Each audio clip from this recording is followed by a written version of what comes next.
আসসালামু আলাইকুম। তো আমি একটা ভয়েস ভিডিও নিয়ে চলে আসছি। আর ভয়েস ভিডিওটা হচ্ছে মাইলস্টোন কলেজ অ্যান্ড স্কুলের বিষয়ে কিছু কথা বলার জন্য। সেটা হচ্ছে যে মাইলস্টোন কলেজ অ্যান্ড স্কুলে যে বাচ্চাগুলো পুড়ে মারা গেল হচ্ছে বিমান বিধ্বস্ত হয়ে।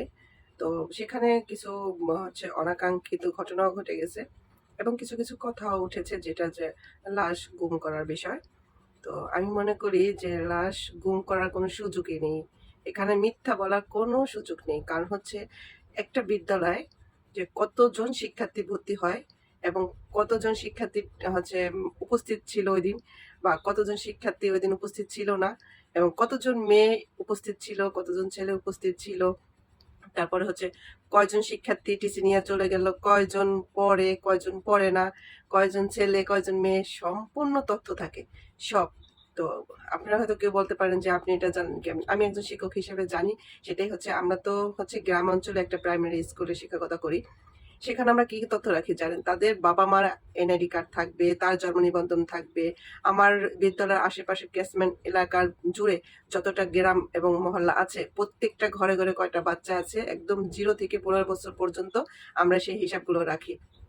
যে কয়জন বাচ্চা স্কুলে ভর্তি হইলো, কয়জন ভর্তি হয় নাই, কয়জন পড়ে, কয়জন পড়ে না, কয়জন কাজে আছে, তার বাবা-মার নাম কি, কোন বাড়ি, সব তথ্য কিন্তু আমরা একটা বিদ্যালয়ে রাখি। এবং আমরা বিদ্যালয়ে বসে বলতে পারি যে ওই ঘরে, ওই বাড়িতে এই কয়জন সদস্য আছে। তো সুতরাং একটা বিদ্যালয়ে এত তথ্য থাকা সত্ত্বেও কিন্তু মিথ্যা বলার সুযোগ নেই। একদমই মিথ্যা বলার সুযোগ নেই। আমি একটাই বলি কথা, যে আপনি একটু ধৈর্য ধরেন। অবশ্যই আপনারা জানতে পারবেন যে কতজন শিক্ষার্থী ওইদিন মারা গেছে আগুনে পুড়ে এবং কতজন শিক্ষার্থী ওইদিন উপস্থিত ছিল। শুধু আমার একটু কষ্ট হচ্ছে যে একজন ম্যাজিস্ট্রেট এক কর্তৃপক্ষ বললেন যে সামান্য ক্ষতি হয়েছে, তেমন কোনো ক্ষতি হয় নাই। এটা সবচেয়ে আমার মর্মাহত করেছে।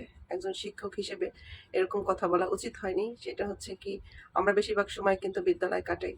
আমাদের ঘরে যে বাচ্চাদেরকে শাসন করি, এই খাও না কেন, এটা করলা কেন, সেটা করলা কেন। আমরা একটা বিদ্যালয়ে বাচ্চাদের পিছনে, শিক্ষার্থীর পিছনে আরো বেশি শ্রম দেই। যে ওদের ভালো মন্দ, ওঠা বসা, চাল চলন কেমন, তারপর ওদের কাউন্সিলও করতে হয়, ওদের নৈতিকতা শিখাতে হয়। প্রত্যেকটা সময় আমাদের নজর থাকে ওদের প্রতি। কে ব্যথা পাইলো, কে পড়ে গেল, সবকিছু যা টেক কেয়ার আমাদের বাচ্চাদের, নিজেদের বাচ্চাদের উপর করি না।